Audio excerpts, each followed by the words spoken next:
But it seems like during the time like this, I've taken an interest into the turkeys that roam near this area. What the hell would they do? What? See, being regularly a loser, I've always, in typical loser fashion, you always end up taking an interest in random aviary life forms. Oh, god damn it, every time the cameras turn, they do something interesting. But of course, I never took an interest in bush turkeys, alright? They can't fly, they're fun to chase around, but despite all that, they're kind of a nuisance, given the fact that they walk around and build nests everywhere. They have a specific turkey culture in regard to building, or digging, whoops, and maintaining said nests. And then they raise chicks in the nest, and leave them completely unsupervised.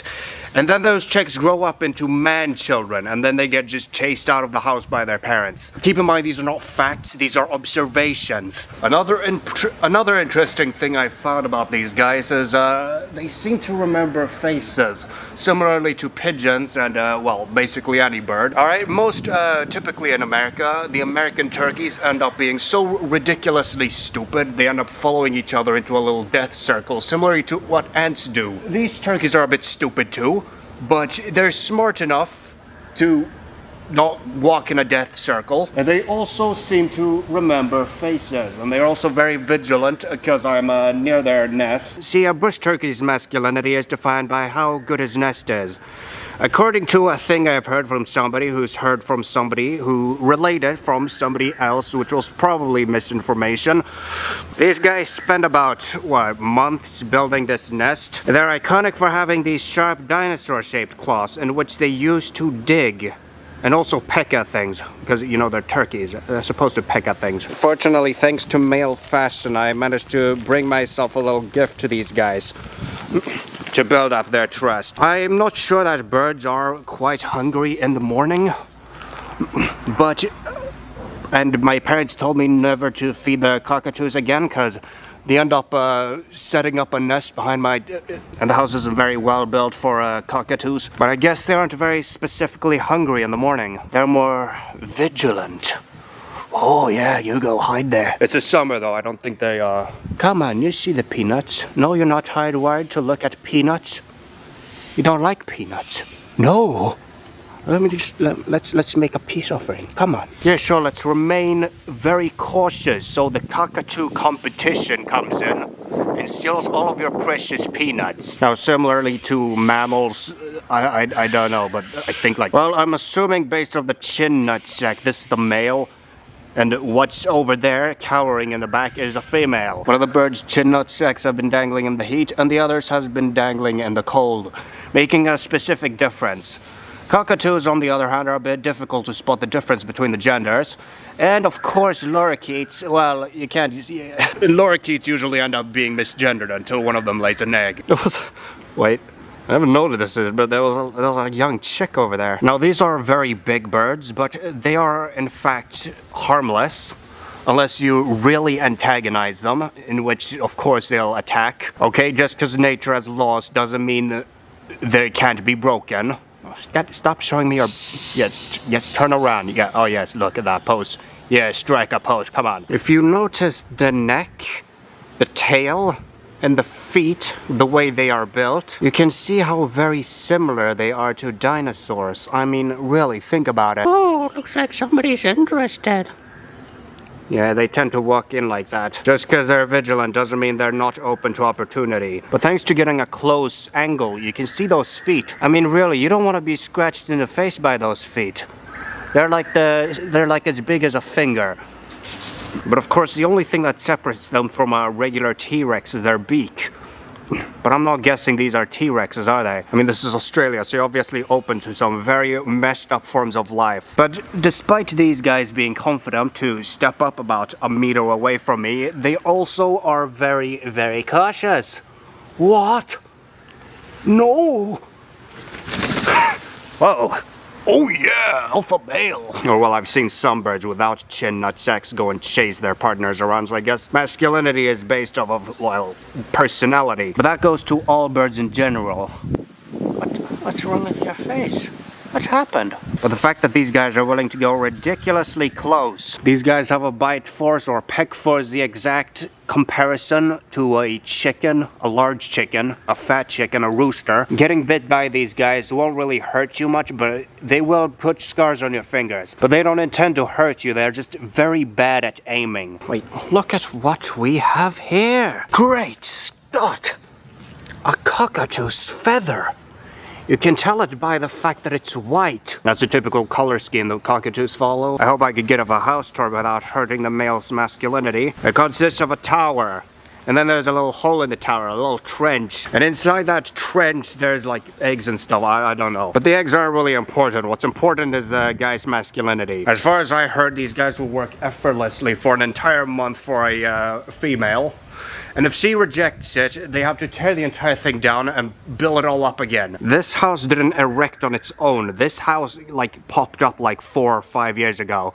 This has been a key compartment, or this has been a key component in the house's history. And matter of fact, these nests are being sprung up everywhere. But because these guys never really pose much of a threat to humanity, unlike cockatoos, the white devils, there isn't really much you have to do. There isn't much worry you have to worry about it. But these bush turkeys can make extremely remarkable stunts of agility.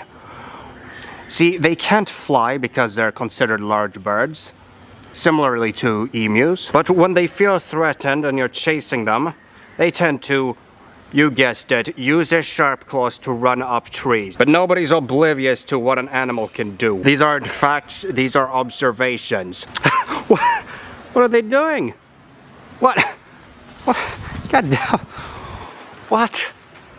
Okay, well, damn, okay, yeah, sure, nibble on his nutsack, sure. God, I can tell why they look like that now. Oh, Jesus, good heavens. Alpha male in action. Now, I've seen birds reflect this type of persona multiple times, where they're hunched back and sly. They tend to hide behind large crowds, and they're basically just in the background, like generic introvertedness in animals. Now, I don't know what that expression is, but, basically there are certain birds who let other birds walk all over them. If some animals want to play 1950s role play, I can't really protest against it because it's the ways that things are supposed to do. Ah, well, if it ain't a magpie. Oh, it's happening again. Oh. Okay. Well, I guess the female being hard at work turned them on. Or maybe this is a slave labor thing. These animals are either called bush turkeys or brush turkeys. I'm assuming it's a word slip up caused by, well, I'm assuming they don't have internet while they name these guys. In typical bird fashion, these guys tend to treat everything that way, except for something bigger than them. Alright, if I was just to walk towards them, oh, I have to protect your masculinity. Or maybe nobody's allowed to see the big dirt pile until it's finished. I don't want to step on the leaves because there's obviously spiders hibernating in there for the summer. Oh, terrifying. The beast is awful in nature, and he's cranking it with his neck balls. Hello, boy, you hungry? Yes, you hungry, boy? No. Okay, you can have some nuts on there. Okay, great. I ruined your entire perspective of masculinity. It's 5 in the morning and I've already ruined your nest with peanuts. For somebody like me, the day's gone off to an extremely well start. Can't say the same for you or your wife. Ah, looks like somebody has returned and is hungry.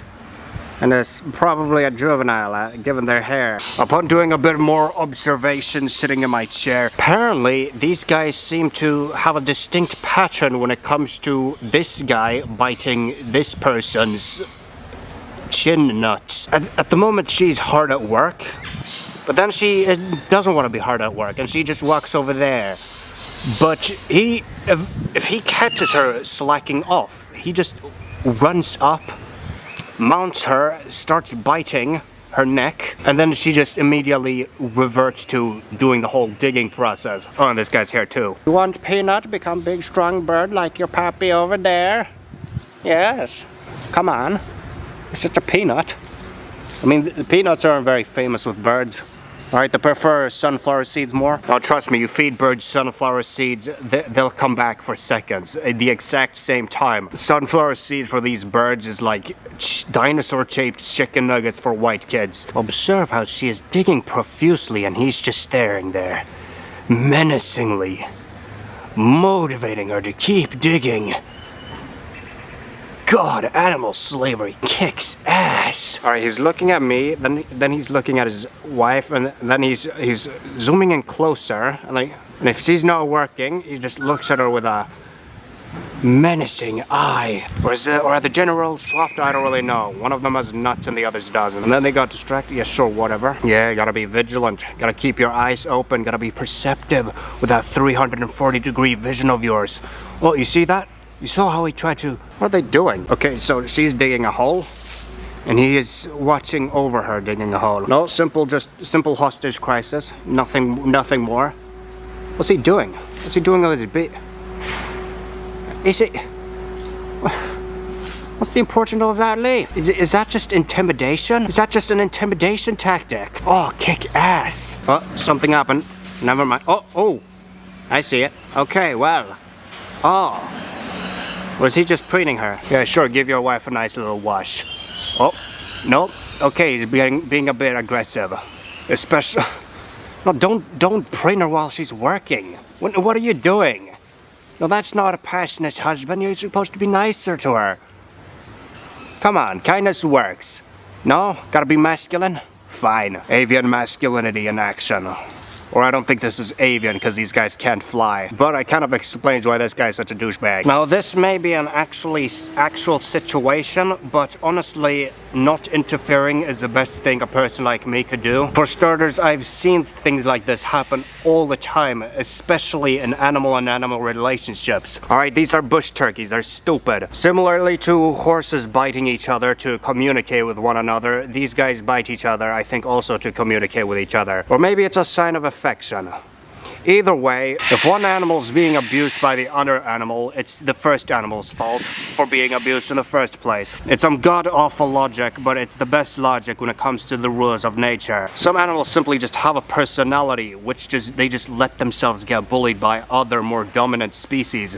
And they'll always be douchey, dominant species that constantly walk all over other species. Oh well, no, they're the same species, but they have different personalities. Yep, that's right.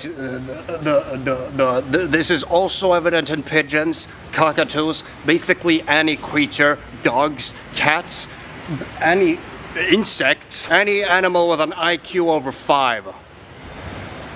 3.